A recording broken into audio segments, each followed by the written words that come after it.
Bonjour Gary Conille. Bonjour. Vous avez été nommé il y a tout juste un mois, c'est votre premier voyage officiel. Qu'est-ce que vous êtes venu chercher à Washington? Des appuis financiers, des conseils pour diriger Haïti?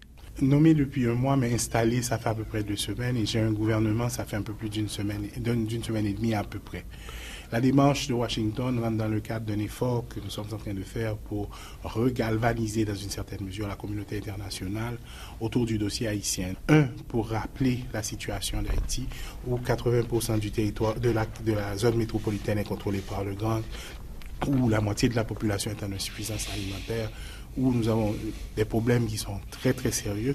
Donc ça fait partie de la démarche que nous sommes en train d'entreprendre pour nous assurer que la communauté internationale continue à nous accompagner. Vous avez promis que l'État haïtien reprendrait le contrôle des quartiers occupés par les gangs avec l'appui de la mission internationale de soutien à la police nationale haïtienne.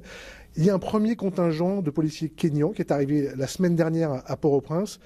Combien sont-ils à ce jour sur le sol haïtien ?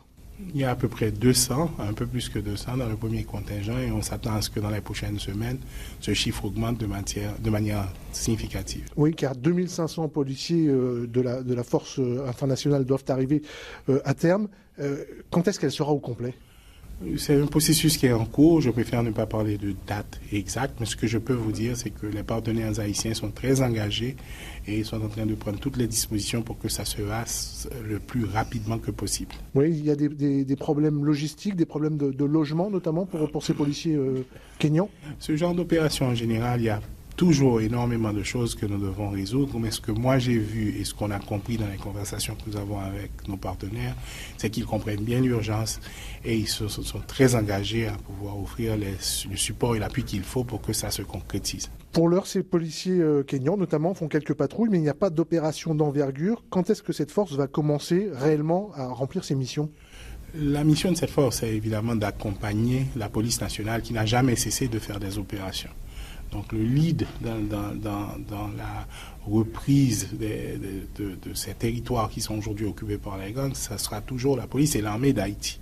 Donc c'est nous qui allons décider à quel moment, dans quel contexte et comment cet accompagnement sera nécessaire ou à une valeur ajoutée. Évidemment, nous allons discuter avec eux pour voir comment est-ce qu'ils vont pouvoir nous aider. 2500 hommes pour appuyer une police qui est en sous-effectif. En face, on estime qu'il y a plusieurs milliers de membres des gangs. Est-ce que c'est suffisamment dimensionné ? Je pense qu'il y a 3 considérations. La première, c'est que la sécurité, ce n'est pas seulement une affaire de police, c'est une intervention qui doit être beaucoup plus complète.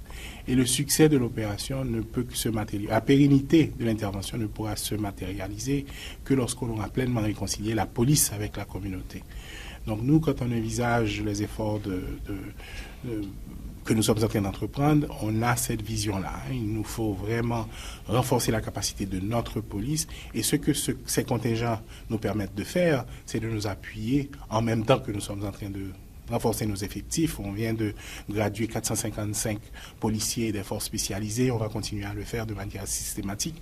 Donc, ce n'est pas une fin, l'accompagnement de la mission. C'est surtout, si vous voulez, un accompagnement bien spécifique et limité dans le temps, on l'espère, qui nous donne l'espace qu'il nous faut pour renforcer nos propres capacités.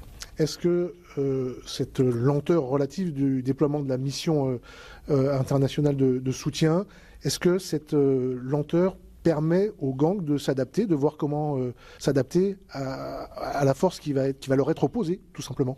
Comme je vous disais tout à l'heure, la police nationale d'Haïti n'a jamais cessé de faire des interventions, n'a jamais cessé de protéger la population, évidemment avec les limitations que vous connaissez.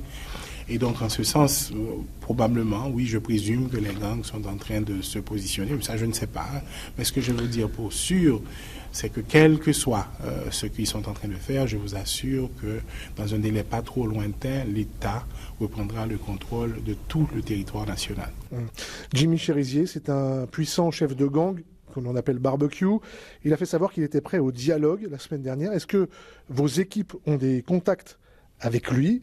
Est-ce qu'on discute, quand on est le gouvernement d'Haïti, avec les gangs ? Comme j'ai répondu à cette question il y a déjà quelques semaines, il faut d'abord déposer les armes et reconnaître l'autorité de l'État avant tout dialogue.